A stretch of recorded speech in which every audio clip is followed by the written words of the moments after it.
All right, example one, we are going to be finding the derivative of this function. That's what dy over dx means. They want you to find the derivative. And then they want us to find an equation of a tangent line to that function at the point 3, 4. And they call it a circle, just for you to be familiar that this is a circle equation. You've got x squared plus y squared equals radius squared. So this is a circle with radius 5. So starting with part A, finding the derivative, the difference here, and the reason this is in the implicit differentiation section, is because the x's and the y's are together. Normally we have y solved for, and then we can find the derivative of x. But here we've got x and y together.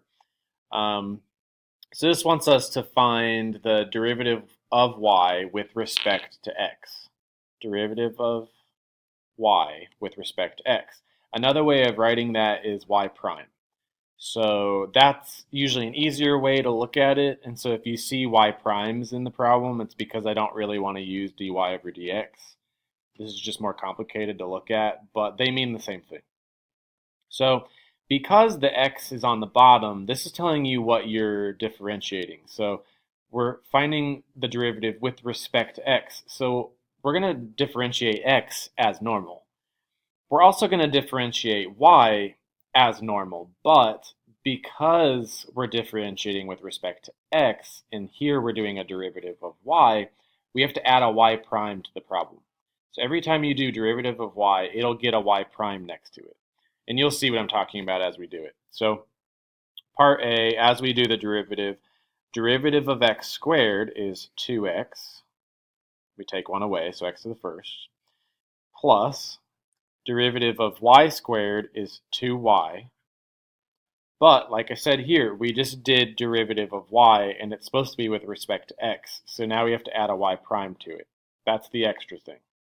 So anytime you do derivative of y, it gets a y prime. Then we do derivative of 25, and 25 is a constant, so the derivative of that is 0. Now, it wants us to find y prime. We did the derivative, but in order to answer their question, we need to get y prime by itself. So now I'm just going to do some algebra to get y prime by itself. So if I subtract 2x to the other side, it'll be negative 2x. If I then divide by the 2y,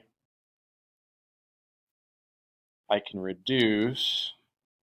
The 2's cancel. So I get negative x over y. Now, a lot of the time, we're going to see that the problems don't leave y in the answer. A lot of the time, they're going to take the original function, solve for y, and plug that in for the y variable so that we have everything in terms of x. Now, on this problem, I don't want to do that because it's going to be much easier just to leave this derivative alone. So I'm just going to go ahead and leave it alone.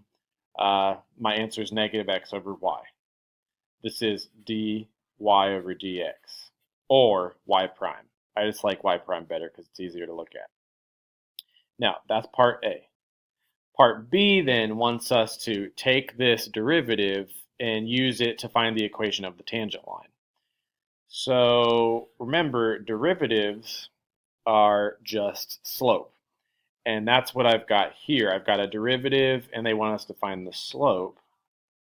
Derivative is the slope. So my derivative is negative x over y. Now they gave me a point 3, 4. So to find my slope, I can plug in my x, plug in my y. I've got a slope of negative 3/4. Then I just write the equation of the line. This is point slope form. And I could plug in my y, plug in my slope, plug in my x. You can simplify this if you want and get y by itself, put it in slope-intercept form, but this is good enough for right now. So I've got my dy dx, which they asked for, and I've got an equation of the tangent line at the circle at the point 3, 4.